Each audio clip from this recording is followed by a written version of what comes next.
Que eu acho que toda uma sociedade, infelizmente, está muito pautada na ideia masculina somente. Não, o mundo não tem a ver só com o que você conhece. O mundo é muito mais complexo e muito mais plural, né? Porque o novo pode trazer para a gente muitas descobertas, assim, sabe? Muitos outros caminhos apontados. A ameaça está na gente de algum jeito, por esse poder que é estabelecido sem limites, né? Qual é a questão, né, de você falar sobre uma condição que não é sua, né? Falar sobre o outro. A questão é cultural. O quanto a sua cultura está comungando com a cultura que você quer falar dentro do trabalho que você está propondo, sabe? Eu acho que o que falta é aprofundar. As pessoas estão no lugar do superficial. Li um livro e acho que eu já entendi tudo. Não, você não entendeu. É uma descoberta que não para. Olá, eu sou Paulo Azevedo e seja bem-vindo, bem-vinda, bem-vinde ao Al Masculina. Ao lado dos meus parceiros e parceiras, recebemos um convidado que trouxe uma rica conversa sobre o espectro das masculinidades nas artes, branquitude, homofobia, racismo e preconceito e muito mais. E se você quer ajudar a seguirmos com este espaço de resistência afetiva na podosfera, dê o play nos nossos episódios no Orelo e participe da nossa campanha de financiamento coletivo que dá acesso a benefícios exclusivos. Acesse orelo.cc/almasculina e saiba mais. Então, dê o play no Almasculina no Orelo. Estou direto de São Paulo para receber ele, que eu já tive a honra de implicar com ele em cena, como a gente estava falando aqui antes. Direto de Salvador, Fabrício Boliveira, bem-vindo ao Masculina. Oba, Paulinho, que prazer estar aqui também, prazer conversar com você, prazer em conhecer também o Alma Masculina. E vamos desenrolar aí todos esses assuntos que estão em volta disso tudo, que faz parte da nossa vivência, mas acredito que conecta e é necessário para muita gente, talvez para toda uma sociedade. Hoje vai ser mais uma vez, como várias das conversas que já tiveram aqui no Masculina, papo de compadre. Você joga, deixa, essa coisa de ator, da presença, da escuta e de uma vivência incrível que esse cara tem. E aí, eu vou jogar a bola para você, já começar de cara. Como é que você gostaria de se apresentar para os nossos ouvintes? Eu sou Fabrício Boliveira, eu sou artista, trabalho em várias frentes da arte, dirijo, produzo, atuo, danço, enfim, gosto de estar em conexão com a arte e trazer o quanto mais eu puder para o meu cotidiano. Gosto de trabalhar em coletivo, acredito que é muito importante a gente aprofundar dentro do nosso ser, mas não perder a conexão do outro, e ser artista, para mim, é se comunicar. Então, estou sempre muito atento na escuta. A pessoa que completou 40 anos agora em abril, mas ele tem dezenas de trabalhos no audiovisual, cinema, novela, séries e também no teatro. E aí, querida, eu já vou de cara linkar com isso. Eu queria saber quais são suas referências de masculinidades e o quanto dessas referências estão presentes em você ainda hoje. 40 é sempre uma travessia, uma passagem do meio, e eu falo disso de carteirinha para quem acompanha aqui, que é um momento em que você pesa a cartilagem, o colágeno, para ver o que a gente ainda tem perna para realizar dos sonhos que a gente tinha. E aproveito para emendar duas perguntas em uma. Qual ou quais dos seus personagens mais te fez refletir sobre o homem que você é? Eu acho que eu tenho referências masculinas das mais próximas, né? Do meu pai, acho que do meu irmão também, de algum jeito, mais velho do que eu também, dos meus primos, tios. É difícil falar sobre masculinidade somente em casos específicos, assim, da sua referência ligada, porque eu acho que toda uma sociedade, infelizmente, está muito pautada na ideia masculina somente, né? E na falta de conversa sobre isso, né? Total, total. E desse lugar onde os homens são a referência, os homens são o lugar de ideia de padrão, de ordem, de manutenção do status, onde tem mais voz, enfim. E pouca sensibilidade, e pouco afeto.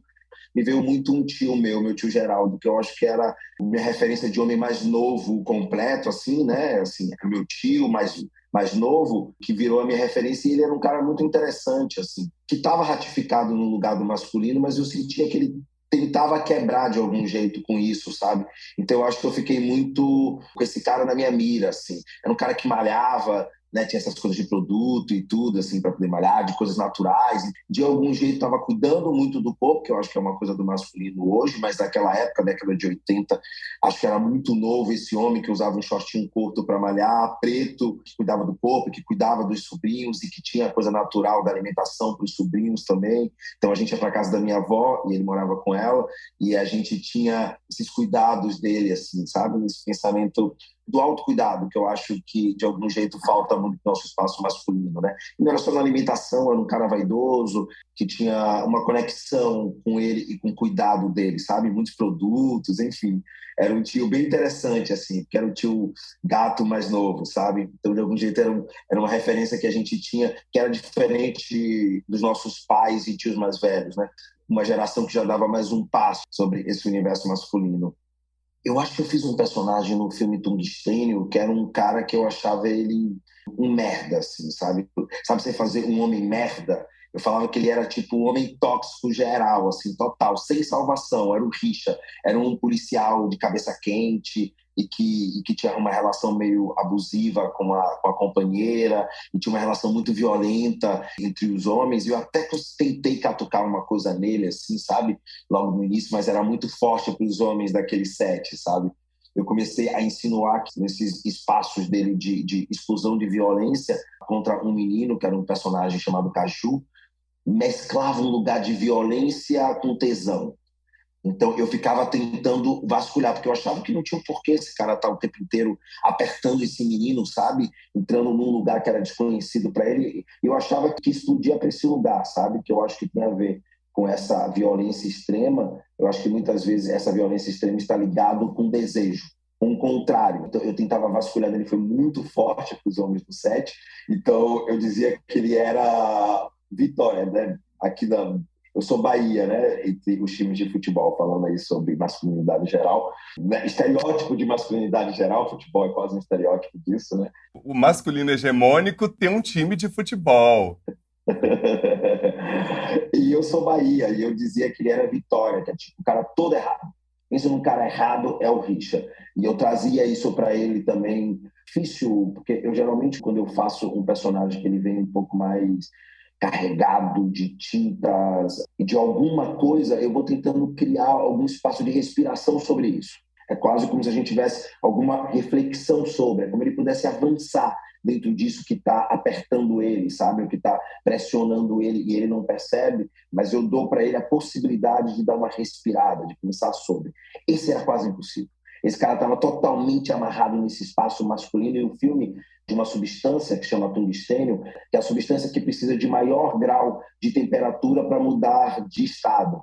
Então era o cara que estava com a temperatura no alto da cabeça. Então nem conseguir respirar ele conseguia, assim. Ele estava só fazendo merda. Então é um filme que ele só faz merda, assim. Enfim, acho que esse me fez pensar muito sobre a minha masculinidade por conta disso. Eu via nele um espelho de coisas que eu não comungava. Aí eu tentei dar um lugar de respiração para ele, que era um tesão, um desejo, mas nem isso, assim, nem possibilidade de fuga nenhuma. Era um cara assim, subjugado, escravizado pela ideia do estereótipo masculino. Você me deu a deixa perfeita para os nossos lugares comuns, que fala um pouco desse desejo reprimido. Eu não vou falar mais nada, vamos para o nosso quadro. Lugares Comuns, com o psicanalista, professor e escritor Christian Dunker. Christian, a gente abordou esse tema aqui várias vezes na Masculina, tanto com homens trans, mulheres trans, homens gays ou não, enfim, a questão da cura gay. Eu queria te fazer uma pergunta provocativa. Por que ainda hoje existe essa crença? E qual seria a cura, se existe uma cura para a cura gay? A cura para a homofobia, qual que seria? Não vai ser só, mas passa por elementos básicos de educação sexual e de entendimento da coisa. Mas isso não vai resolver, né? Isso pega só o mais tosco, assim, né? A homofobia, ela é, no fundo, um tipo de fobia. A fobia é um sintoma muito específico, né? E ele tem que ver com como você lida com uma parte do seu desejo insuportável, né? Você pode negar aquilo e pôr isso numa parte do seu corpo. Você pode negar e colocar isso numa ideia oposta. Por exemplo, vou me transformar numa um vigilante, um censor, alguém que está em nome da cruzada e da moral. Quer dizer, e você pode colocar isso num objeto. Né? Então é assim que, por exemplo, uma criança pode ter medo de cavalos, de baratas, de ratos. Né? É, no fundo, uma representação de algo que exerce sobre você um poder. Tá? Seja ele de que gênero for. Muitos homens, vamos dizer assim, mas também mulheres, né? Partilham dessa ideia quando a gente fala em sexualidade. Que é assim, sexo é um problema, por quê? Porque você fica na mão do outro, você perde a sua liberdade. Né? Quando você se namora, desejando uma outra pessoa, aquela pessoa ocupa para você o quê? Um determinado poder. Né? Então, qual é a forma de você transportar esse poder para um objeto que você assim, vai esquecer que aquilo exerce poder sobre você? É colocando no homossexual. Daí que você tem aquele sentimento assim de que só de ver aquela forma de gozo que você pressupõe, aquilo mexe com a tua economia libidinal. Infelizmente, isso é um conceito difícil que vem junto com a ideia de sexualidade em psicanálise. Né? Difícil da gente entender numa sociedade que crê absolutamente no mito do indivíduo. O meu prazer tem o seu prazer. A gente negocia e contratualiza. Não, o meu prazer, vamos ser francos, ele depende do que eu acho que acontece com o seu. Fomos feitos assim. Por isso que depois não é só um assunto de boa educação. Foi bom para você, querido ou querida, né? Porque é o bônus a mais. Você foi para ele também. Olha só, isso aumenta o meu tesão. Né? Isso em regra. O cara que não tem isso, você vai dizer, tu é um mané, né? Você não descobriu que se o tesão ele tiver esses vasos comunicantes, né, como dizia André Breton, ele é mais legal, ele é mais bacana. Né? Por quê? Porque você tem que se satisfazer usando sim uma parte do outro, e o outro vai usar a sua, e você vai pegar um fragmento do outro e trazer para você. Olha que loucura, mas é a fonte de sentimentos totalmente nobres, como a solidariedade, como o compartilhamento, como, olha, eu consigo me ver, me reconhecer em você, nós estamos juntos, a produção de um comum. Tudo isso depende de você sacar. A liberdade ou é de todo mundo ou é de ninguém. A felicidade ou é de todo mundo ou é de ninguém. Pergunta as pesquisas dos caras que estudam felicidade. Olha, sinal de que você está realmente feliz é que você sacou que a felicidade do outro é super importante para a sua.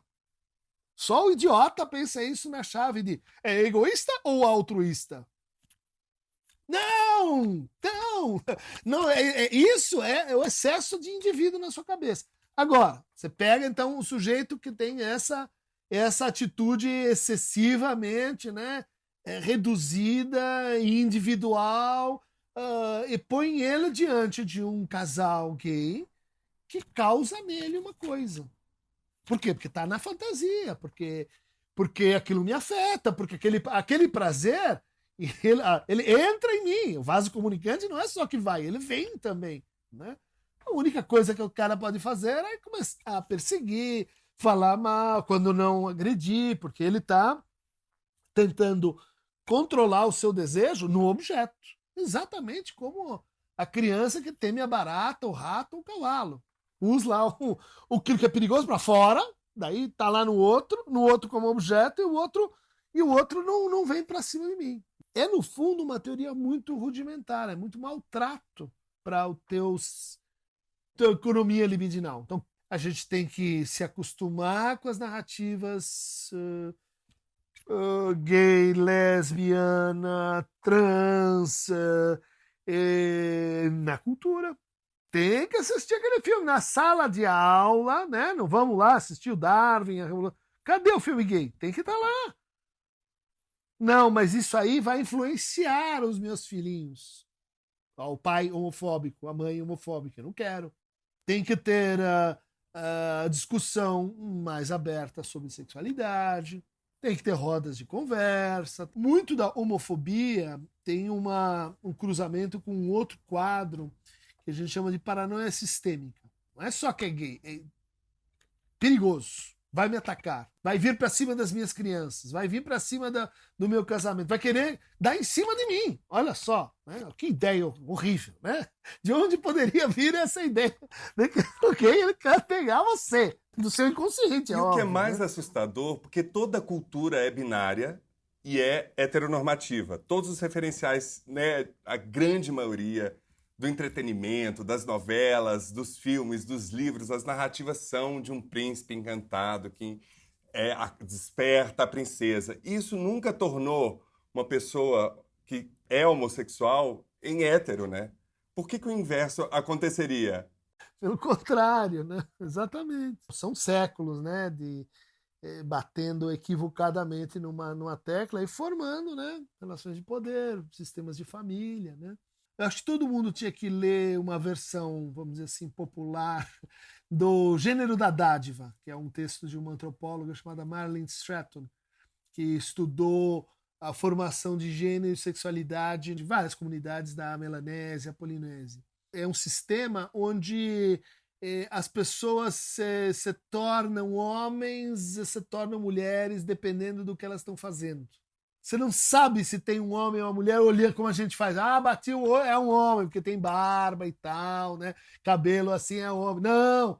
Mas você tá vendo que é um homem? Não, mas é uma mulher, porque ele tá naquela função.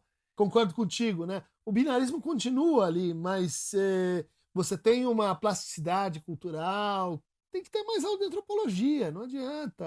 A paranoia sistêmica é o quê? Falta de experiência pessoal com.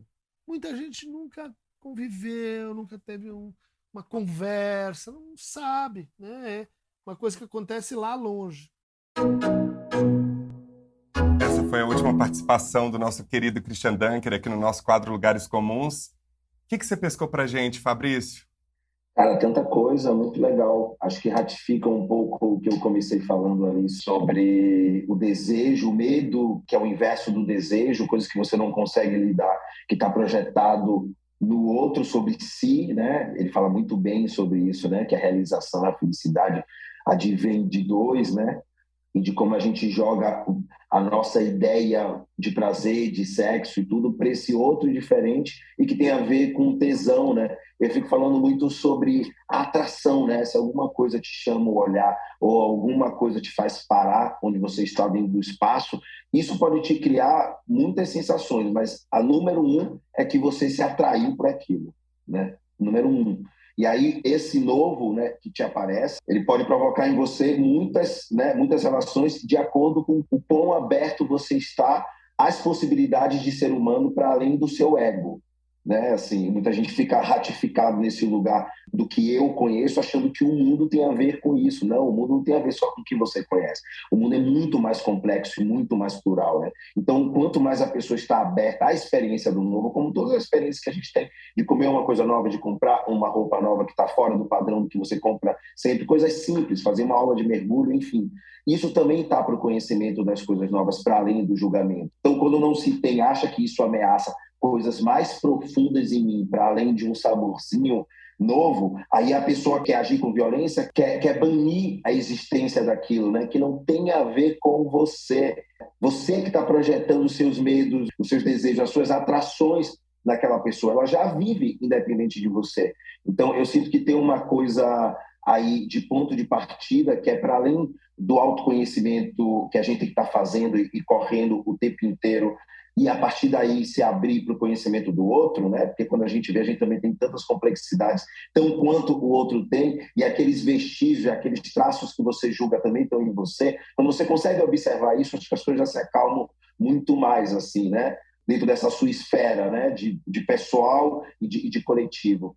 Mas, para além disso, também tem uma coisa que eu fico pensando, porque a gente sempre está bloqueando, né, esse lugar do novo, né? Porque o novo pode trazer para a gente muitas descobertas, assim, sabe? Muitos outros caminhos apontados, um leque de novas sensações podem aparecer. Por que a primeira ação é essa de repulsa, sabe? O que acontece dentro dessa profundidade aí interna que já cria? Acho que isso tem a ver com o que eu falei antes, que é de autoconhecimento. Acho que isso foi uma coisa que me chamou bastante a atenção, que é o quanto a gente está preparado internamente para poder lidar com o outro com mais fluidez, sabe? Entendendo que o outro vai existir sempre independente da sua opinião sobre isso. E talvez a sua opinião sobre isso ainda esteja limitada a uma ignorância, mesmo que ele use uma palavra que é a psicose. Assim, ele usou até a palavra idiota, né? Porque eu acho que tem a ver com o idiota mesmo, assim, que não consegue lidar com as suas emoções, com as suas sensações frente a uma coisa nova, que vai existir, já existe independente de você. Então eu fico pensando quanto é que a gente já vai correndo atrás, sabe? Antes de chegar no outro, sabe? Antes de interpelar o outro, ou achar que isso é uma certeza absoluta, o que está dentro só da nossa mentezinha, né? Assim, acho que é muito pequeno, né? Eu fico pensando o quanto é que a gente se coloca no lugar e pensando no ser humano, e aí pensando o homem nesse lugar de quem mais tem esse lugar de escolha de poder, de ditar e de dizer, e de com violência sobre, né? É quem bate nas mulheres, é quem bate nos gays, é quem mata as mulheres, é quem mata os gays, as lésbicas, né? É tipo, a ameaça está na gente de algum jeito, por esse poder que é estabelecido sem limites, né?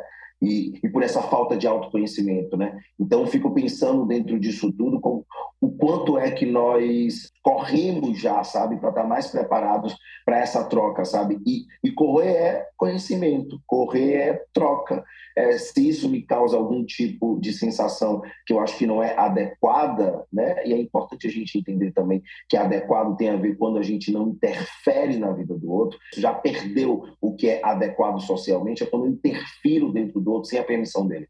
Interpelo alguém, né? Vou parar para falar alguém sobre, não, porque eu acho que você não devia. Pensa um pouquinho antes, dá 3 voltas atrás, sabe? Por que isso te incomoda tanto? Por que você vai falar com o outro, interferir na existência, no cotidiano dele, na liberdade dele, sabe? Por que você se acha tão poderoso e tão potente, sabe? De onde é que sai isso, sabe? Eu acho que a gente tem um corre enorme aí como seres humanos, mas principalmente no espaço masculino. E posso te trazer ainda mais uma minúcia, que eu acho que ainda tem um lugar de diferença entre o homem negro e o homem branco. Posso trazer uma questão racial também, porque esse homem branco é o homem que não é interpelado nunca, que ele não é colocado em questão nunca na vida dele. Está tudo certo, o lugar de passagem dele, o lugar de privilégio dele, a não desconfiança dele ser bandido ou não, ninguém nunca desconfia sobre a palavra dele, é o cara que dá a última palavra dentro, as pessoas estão sempre, enfim, que se acha, na verdade, esse cara cheio desses lugares, né, cheio de privilégio e liberdade, só ele tem, né, e tudo parte dele, né, no lugar de comparação de direitos, né. Fico pensando que esse homem negro, por exemplo, é um cara que se vai sair, ele vai ter que estar o tempo inteiro pensando como ele vai sair, se é de boné, se é com camisa, se é sem camisa, porque ele pode ser parado a qualquer momento, isso em qualquer classe social. Ele pode ser parado a qualquer momento e perder a vida. Então, esse cara já sofre coisas, por exemplo, que esse outro homem detido desse lugar de homem e aí ainda comungado do lugar de raça branca, então é tipo, é o cara que eu acho que dentro de todas essas... Claro que os homens negros também agem de forma machista, misógina, são também os homens que, né, que agem com violência entre eles em relação às mulheres também, mas esse cara tem um calcanhar de Aquiles, que não tem a ver com ele, tem a ver com essa sociedade que coloca para ele esse calcanhar postiço, né, de algum jeito, mas que é muito efetivo, né? Então, esse cara já pode entrar num processo de pensamento e de reflexão sobre a condição dele, sobre os privilégios que ele carrega, que esse homem branco, sempre detido desse lugar de privilégio, vai ter que dar uma corrida talvez um pouco maior, dependendo da vida que ele tenha constituído, mas socialmente ele já carrega um tamanho de privilégios assim, fora do comum. A gente está na 4ª temporada, Fabrício, e é impressionante a abertura que você se coloca para o mundo, ela gera letramento, educação, empatia, tudo isso, todas essas palavras que estão aí rodando no nosso cotidiano, elas se tornam concretas. A gente já ouviu homens negros, amarelos, homens trans, mulheres trans, enfim, a gente tentou nessas 4 temporadas trazer todo mundo para essa roda de conversa. Em todas as conversas, a gente percebe que tem aprendizado para todo mundo, quem está aberto, quem está disponível. Entender a diversidade não como exceção, mas como a maior parte de nós, porque você trouxe a questão da interseccionalidade, classe, raça, gênero, né? Porque aí você vai entender que as mulheres trans negras estão abaixo das mulheres negras, dos homens negros, e os homens amarelos estão abaixo dos homens brancos. Enfim, tem todo um quebra-cabeça de fatores que, ao invés de a gente entender isso como um problema, a gente entender isso como potencialidades. Eu nunca vou viver o que o Fabrício viveu. Os personagens nos ensinam coisas que a gente jamais vai viver. Você abriu essa conversa trazendo um que fala muito disso que o Christian trouxe aqui, né? E aí eu queria te perguntar sobre isso, assim, você desenvolve vários projetos e ações, como Elenco Negro, como o Cinema do Futuro com sua irmã Yasmin. Como você percebe a diversidade dessas masculinidades possíveis, todas que a gente está aqui falando, retratadas no audiovisual brasileiro, e em especial as masculinidades negras? Porque você uma vez numa entrevista falou que o homem negro dificilmente é retratado no seu lugar de sensibilidade. E aí eu fico pensando que nós, atores, sempre são colocados numa caixinha por produtores de elenco, roteiristas, diretores, e isso eu sinto que tem um movimento de mundo que já está acontecendo há bastante tempo, que às vezes eu sinto que a gente está para trás. Belo, acho que você abriu boas páginas aí do que a gente pode falar sobre essas experiências, né? Eu fico sentindo, já respondendo ali a primeira que você falou, do que a gente vinha falando, por exemplo, eu desconheço o espaço feminino. Então, eu estou sempre tendo que aprender o que é uma questão feminina e falar e perguntar e escutar e descobrir qual é o novo. Ah, isso que não me afeta, isso que não é um perigo para mim, é um perigo para ela. Então, como é que eu me recoloco em relação a isso, sabe? Como é que eu fico, de algum jeito, rasurando? Eu ouvi esses dias uma coisa muito interessante sobre o lugar de fala, que eu acho que isso se bate muito no que a gente está dizendo, né? E aí, trazendo para a coisa da arte, qual é a questão, né, de você falar sobre uma condição que não é sua, né?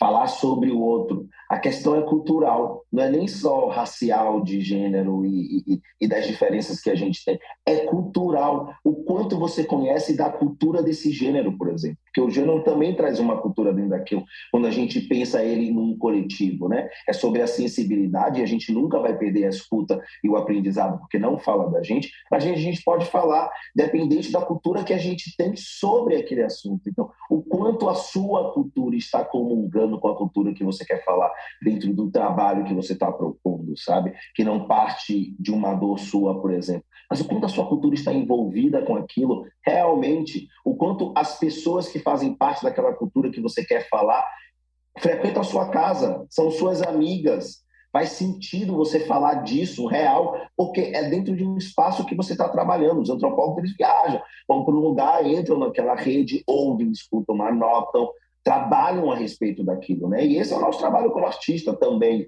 sabe? A gente tem que mergulhar dentro de um assunto. Só funciona assim, porque senão vai ser mais uma dancinha boba, ridícula de TikTok. Não é disso que a gente está falando sobre arte. É sobre profundidade, não é reprodução de movimento, é descoberta de gesto, é descoberta de novos corpos, né? De novas mentes, novos pensamentos, novas culturas. Então, como é que a gente faz esse mergulho para dentro disso? Na escuta, olhando, fazendo isso virar cotidiano com você, procurando, vasculhando. Então, para mim, o espaço, por exemplo, de falar sobre uma mulher negra, que é o assunto do meu longa que eu dirigi agora durante a pandemia, que se chama Antígona, é isso, é de trazer essas mulheres e bater papo, discutir, abrir roteiro, escrever em cima das questões dela. São pessoas que estão no meu convívio, e estão no meu convívio para além do personagem filho, irmão, enfim, pai, eu sei lá qual desses, mas estão para outros lugares como seres pensantes, como artistas, como pessoas com as suas individualidades, com as suas subjetividades, e o quanto eu estou aberto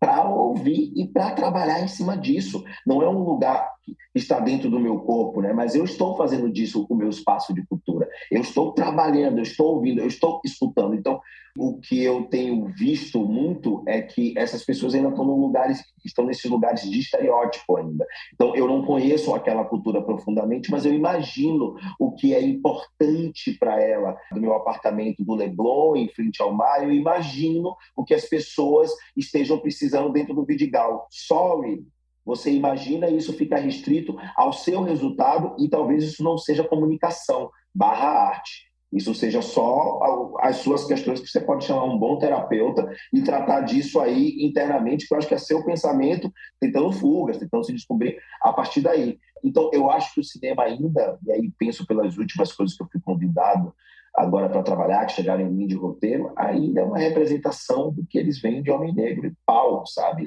Falta mergulho realmente na cultura. E aí tem mil álibis, que é cota, álibis que são da necessidade de ter esse artista preto, essa atriz preta à frente, porque o mercado está desejando, porque as pessoas estão precisando se ver, estão querendo mais do que uma bondade, né, de alguém falar, agora é a hora de mostrar a subjetividade preta. Não, Romulo. As pessoas estão impondo a necessidade, as pessoas estão colocando, impondo a presença, né, desse artista preto, dessa subjetividade preta que se comunica diretamente com ela. Então, ainda não tem essas mãos e nem tem esse mergulho dentro da cultura. Então, o que eu vi agora ainda é só preto com arma na mão, tiro, ali no cantinho, o pai ou também esse homem violento, negro violento, né? Assim, não está com a arma na mão, mas é o cara bruto, é o cara violento, enfim. Falta ainda, de verdade, esse lugar onde a gente aponta diretamente para esse lugar novo, né? Que é da sensibilidade, da quebra dos estereótipos. Acho que ainda falta muito, assim. É o que eu mais tento dentro dos trabalhos, e também isso, para mim, é um lugar de escolha. Eu escolho os meus trabalhos hoje, né, pelo que ele fala para todo mundo e o quanto eu posso colocar de novos olhares sobre esse corpo negro. Você falou uma coisa super interessante que a gente já trouxe aqui. Não é educação sobre a diversidade, é educação na diversidade. Existe uma diferença gigantesca, é uma ponte para você atravessar que exige muita dor, coragem, escuta, não compreensão. Enfim, são muitas as realidades possíveis. E aqui no Masculino a gente está só partindo de masculinidades, né? Olha quantas possibilidades de ser no mundo.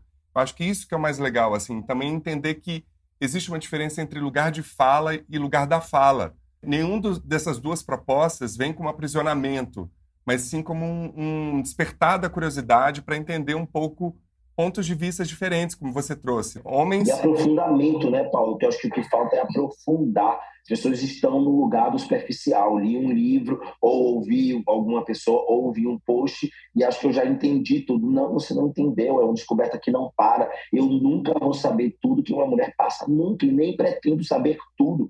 Preciso saber o básico para tratar essas pessoas com respeito. Para além disso, se eu quiser falar sobre essas pessoas, aí é um mergulho de cabeça enorme, que infinito, né? Não perca a segunda e última parte dessa conversa na próxima semana com o ator e diretor Fabrício Boliveira, que ainda traz o quadro Aspas e ótimas dicas do quadro Escuta Aqui. Siga as nossas redes sociais no Twitter e no Instagram @almasculina e se inscreva no nosso canal no YouTube e participe no nosso canal no Telegram. Basta procurar no aplicativo por Almasculina ou acessar t.me/almasculina. Também visite nosso site e conheça todos os episódios na íntegra, além da transcrição do Aspas, lugares comuns e as dicas do Escuta Aqui. Anote aí, almasculina.com.br. E agradecemos a todos os nossos apoiadores, em especial Alexandre Valverde, Ana Maria de Lima Rodrigues, Danilo Azevedo, Felipe Rocha e Juliana Dias. E também agradecemos aos nossos convidados, Fabrício Boliveira e Christian Dunker. E a partir da próxima semana, trazemos 3 pérolas inéditas do nosso arquivo, gravadas em 2020, com 3 convidados que já passaram pela Masculina, falando sobre masculinidades brasileiras e o nosso contexto atual. Está imperdível. O Masculino é feito graças a Conrado Góes, na trilha sonora original e mixagem, @Conza01, Vitor Vieira nas artes e fotos, @Vitor Vieira Fotografia, Glaura Santos, @Glaura Santos, e Soraya Azevedo, @Alves de Azevedo Soraya na colaboração, e eu, Paulo Azevedo, na idealização, roteiro, edição e apresentação, @Paulo Azevedo Oficial. Esse podcast é realizado pela Concultura. E você que nos deu o prazer da sua companhia até aqui, muitíssimo obrigado, cuide-se e até semana que vem.